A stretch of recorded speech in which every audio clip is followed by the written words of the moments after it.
High everyone, म चाहिँ आज बनाउँदैछु एक हप्ताको लागि चिकन मोमो। यो चाहिँ हो मेरो पहिलो फ्लावर मोमो अनि यो चाहिँ हो मेरो रेगुलर मोमो। अनि मोमो बनाउनुभन्दा अगाडि चाहिँ किमा रेडी गरेँ मैले चिकनवाला। अनि यसमा चाहिँ धेरै प्याजहरू र मरमसलाहरू हालेर झानेर यसलाई चाहिँ म मजाले सफा हातले मिक्स गर्दैछु। किमा रेडी बनाइसकेपछि चाहिँ म अहिले चाहिँ फ्लावर मोमो बनाउनुतिर लागेँ, किनभने फ्लावर मोमो बनाउनुलाई चाहिँ एकदमै सजिलो पनि छ अनि मलाई छिटो पनि हुन्छ, मलाई भोक पनि लागिरहेको थियो। त्यही भएर चाहिँ मैले फ्लावर मोमो बनाएर एक लट खाएर चाहिँ एक हप्ताको लागि स्टक बनाउँछु भनेर सोचिरहेको थिएँ। नेपालमा हुँदा चाहिँ अब घरबाट निस्किने बित्तिकै जता मन लाग्यो त्यतै खाना पाइन्थ्यो नि त। होटेल हुन्थ्यो, जहाँ गएर खाना मन लाग्यो त्यहीँनिर खाना पाइन्थ्यो, जतिखेर मन लाग्यो त्यतिखेर खाना पाइन्थ्यो। अब यहाँ त आफै बनाएर खानु पर्यो, अब समय हुँदैन, छुट्टीको बेला नै बनाएर खानु पर्यो।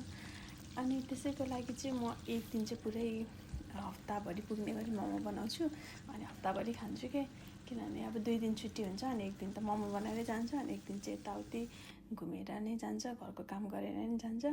त्यही भएर पनि हो म चाहिँ एक हप्ताको लागि भनेर स्टक पुरै फुल बनाएर राख्छु। यो चाहिँ मेरो अचार हो। अचार पनि यति मिठो भएको थियो। अचारमा चाहिँ त्यही टमाटर अनि बदाम र तिल अनि खोर्सानीहरू हालेर बनाएको मैले, एकदमै मिठो भएको थियो। अनि यो चाहिँ हो मेरो रेडी भएको मोमो। अनि मोमो खाइसकेर चाहिँ अनि म फेरि मेरो नर्मल मोमो बनाउन थालेँ। अनि यसको लागि चाहिँ मलाई यति धेरै टाइम लागेको थियो, एक दिनै गयो, पुरै मेरो डे नै यसरी गयो। अनि मलाई मेरो फ्ल्याटमेट्सहरूले पनि भन्दै थियो क्या, तँलाई अल्छी लाग्दैन यत्रो मोमो बनाउन, यत्रो काम गर्न तँलाई अल्छी लाग्दैन भन्दै थियो। एक दिन बनाएर एक हप्ता खान पाइन्छ भने चाहिँ अब के को अल्छी।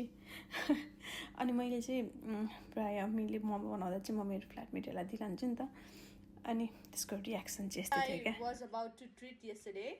They don't eat spicy, but I made it little spicy for them as well because I can't eat without spicy. So you should open a restaurant for you. Real. You're gonna be rich. oh my god, I think it's the best dumplings in my life. Oh really?